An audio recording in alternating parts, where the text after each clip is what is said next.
Hi friends, ഇന്ന് beef കറി ഉണ്ടാക്കിയാലോ? അതിനായിട്ട് ഞാൻ ബീഫ് ചെറിയ കഷ്ണങ്ങളായിട്ട് മുറിച്ച് കുക്കറിനകത്തോട്ടൊക്കെ ഇട്ട് വെള്ളമൊക്കെ ഒഴിച്ച് ഉപ്പും മഞ്ഞൾപ്പൊടി ഇട്ട് അടച്ച് ഒന്ന് വേവിക്കാനായിട്ട് വയ്ക്കുകയാണ്. വലിയ കഷ്ണങ്ങളായിട്ടായിരുന്നു ബീഫ് കൊണ്ടുവന്നത്, അപ്പോൾ ഞാൻ ചെറിയ ചെറിയ കഷ്ണങ്ങളായിട്ട് മുറിച്ച് ഒന്ന് വേവിക്കാനായിട്ട് വെച്ചിട്ടുണ്ട്. ഇനി അതിന് പൊടികളൊക്കെ തയ്യാറാക്കാനായിട്ട് ഒരു പാത്രം അടുപ്പിൽ വെച്ച് സ്റ്റൗവൊക്കെ കത്തിച്ചിട്ട് അതിനകത്ത് 2 സ്പൂൺ മല്ലിപ്പൊടിയും 2-3 സ്പൂൺ മുളക് പൊടിയും കുറച്ച് ഉലുവാപ്പൊടിയും കുറച്ച് കുരുമുളക് പൊടിയും ഇട്ടൊന്ന് ഇളക്കി നന്നായിട്ടൊന്ന് എടുക്കുകയാണ്.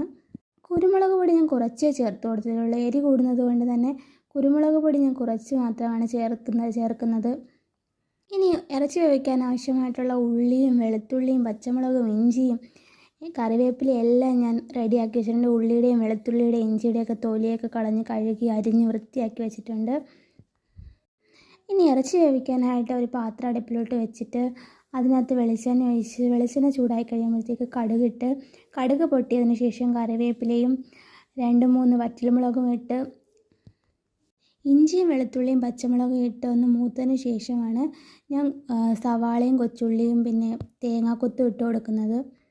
എല്ലാം ഇട്ടതിന് ശേഷം നന്നായിട്ടൊന്ന് ഇളക്കി കൊടുത്ത് ഒന്ന് അടച്ച് വെച്ച് ഉള്ളിയും വെളുത്തുള്ളിയും എല്ലാം ഒന്ന് വേവാനായിട്ടൊന്ന് അടച്ച് വെച്ച് കൊടുത്തിട്ടുണ്ട്.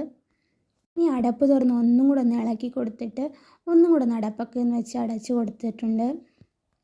ഇനി ഇഞ്ചിയും വെളുത്തുള്ളിയും പച്ചമുളകും എല്ലാം മൂത്തതിന് ശേഷം ആ പൊടി ഞാൻ മൂപ്പിച്ച് വെച്ചേക്കുന്ന പൊടിയും കൂടെ അത് ഇട്ട് കൊടുത്ത് നന്നായിട്ടൊന്ന് ഇളക്കി വെച്ച് അതും ഒന്നും കൂടെ ഒന്ന് അടച്ച് വെച്ച് അതെല്ലാം കൂടെ നന്നായിട്ട് മൂത്ത് വന്നതിന് ശേഷം ഞാൻ കുക്കറിനകത്ത് വേവിച്ച് വെച്ചേക്കുന്ന ഇറച്ചിയും കൂടെ അതിനകത്തോട്ട് ഇട്ട് കൊടുത്ത് ഒന്ന് ഇളക്കി ഉപ്പൊക്കെ ഇട്ട് ആവശ്യത്തിനുള്ള വെള്ളമൊക്കെ ഒഴിച്ച് കുറച്ച് ഉപ്പും കൂടെ ഒക്കെ ഇട്ട് ഒന്നും കൂടെ അടച്ച് വെച്ചിട്ടുണ്ട്.